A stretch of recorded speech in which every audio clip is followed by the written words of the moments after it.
El día de hoy, la palabra de Dios nos habla del poder que tiene la oración, especialmente la oración de intercesión.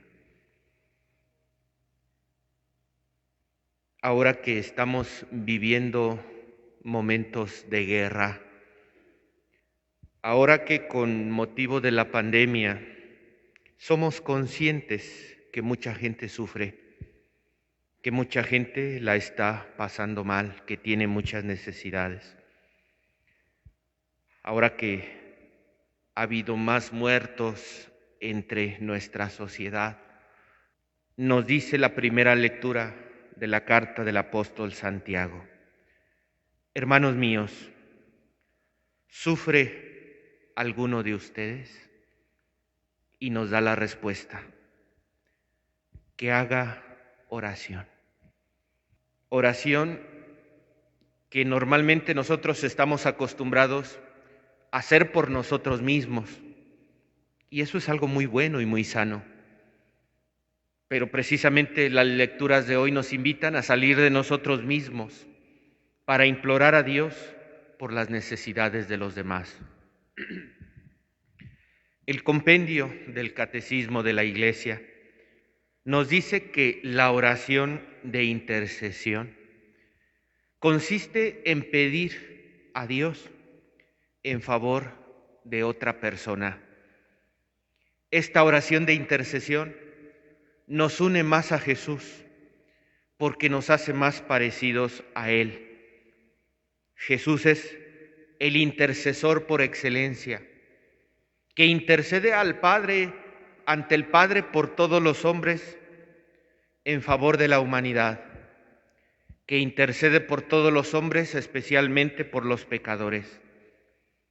Y de acuerdo al Evangelio del domingo pasado, nuestra oración de intercesión también se debe de extender a los enemigos. Orar pidiendo a Dios por quien nos hace el mal. Nos dice el apóstol Santiago: ¿qué hacer con el que sufre? Hagamos oración. ¿Qué hacer con el enfermo? Llamemos a los presbíteros. ¿Qué hacer con nosotros mismos? Confesemos nuestros pecados. ¿Qué hacer con los que se desvían? Nuevamente, la palabra de Dios nos propone que nosotros que conocemos más de cerca su persona, que conocemos más de cerca su palabra, aceptemos la invitación que nos hace para que nosotros mismos seamos ese instrumento humano que Dios necesita para llegar a tantas personas que no la están pasando bien. Así pues, ojalá aceptemos estas 4 invitaciones que nos hace el día de hoy el apóstol Santiago. Vida de oración en favor de los demás. Estemos atentos con el enfermo. Esta es una invitación que Dios nos hace a todos los que somos sus discípulos. Si ves un enfermito que necesita de los auxilios espirituales, llama al sacerdote y pídele que vaya a imponerle las manos y a ungirlo con aceite sagrado, fundamento del sacramento de la unción de los enfermos.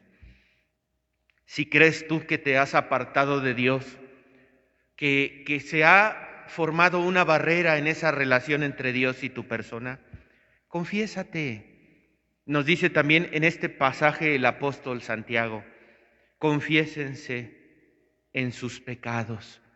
Y finalmente, hermanos que se apartan de la verdad, cristianamente nosotros tenemos con toda caridad, siempre con mucha caridad. Hermanos que se apartan de la verdad, nosotros tenemos el compromiso ante Dios de hacerlo regresar a la verdad de la que se ha desviado. Ojalá pues que nosotros valoremos y confiemos grandemente en el poder de la oración, pero sobre todo en el poder de la oración de intercesión en favor de otros. Si yo le pido a Dios por una persona, Es posible que le resuelva sus problemas. Ese sería un escenario. Un segundo escenario, es posible que quede igual. Y un tercer escenario, en el caso de los enfermos, cuando el sacerdote les impone las manos, es posible que la llame a su presencia. Humanamente nosotros pedimos que se resuelva su problema y lo que menos queremos es que quede igual. Y dolorosamente le podemos decir al Señor, pero si tú ya la quieres llevar a esa persona contigo, ayúdanos a aceptar tu voluntad.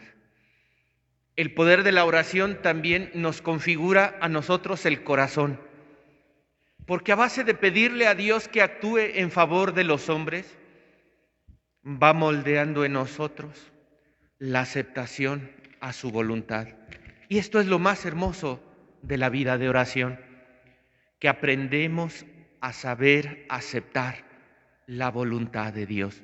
Señor, si tú me dejas esta enfermedad, pues es porque estás permitiendo que yo a través de esta enfermedad me esté purificando.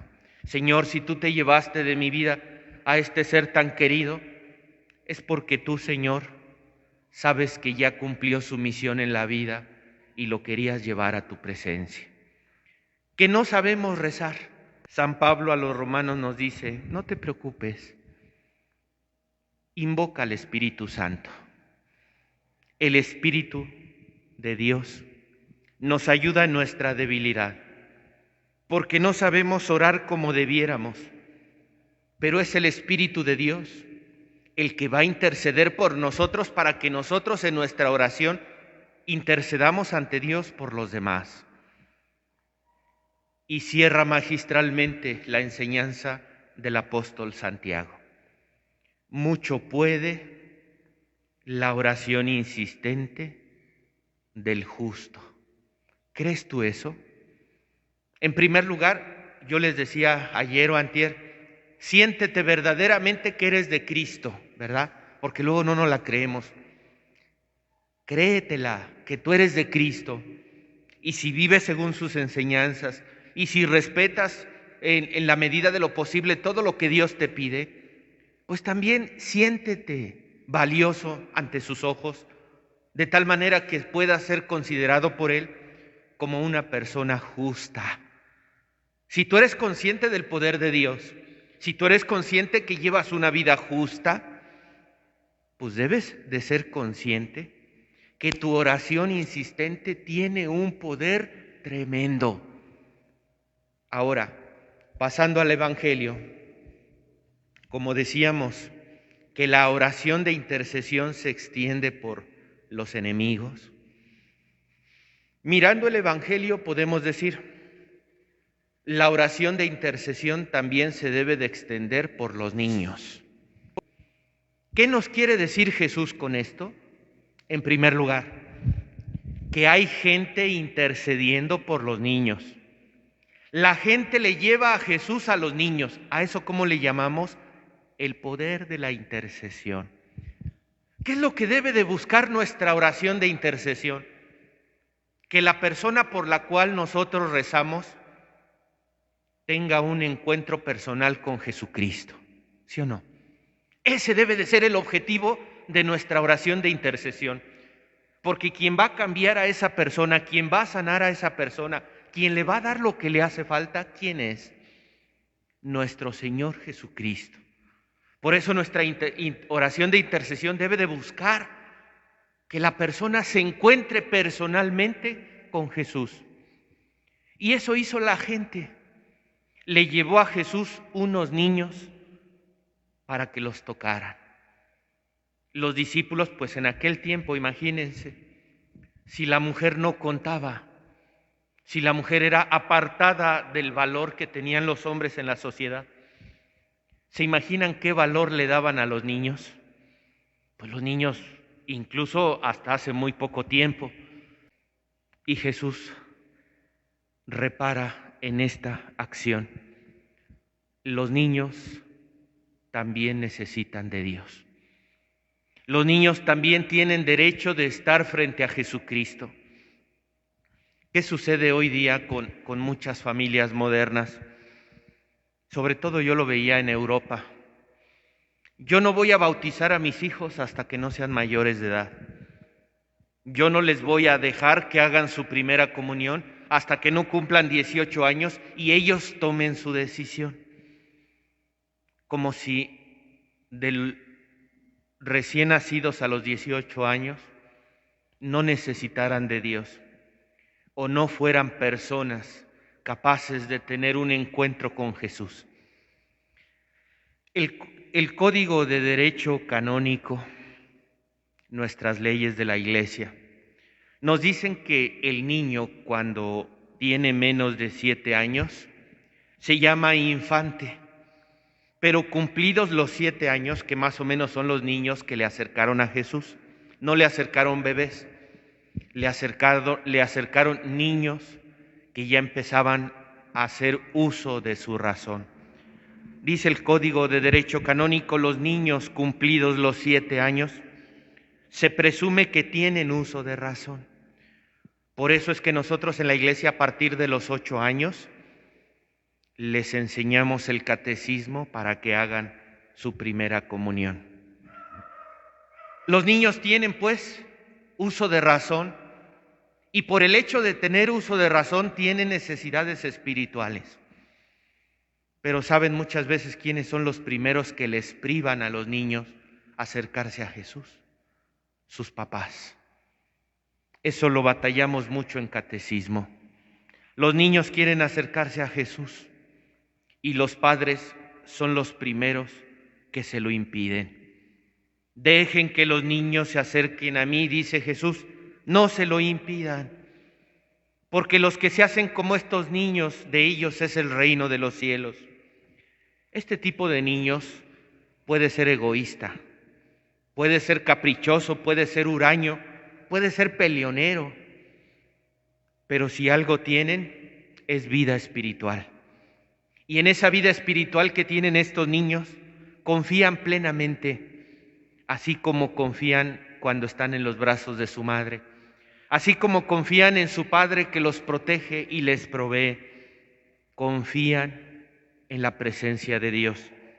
Y son limpios de corazón, como nos decía la bienaventuranza, bienaventurados los limpios de corazón, porque ellos verán a Dios. Esta es la actitud que nos propone el Señor.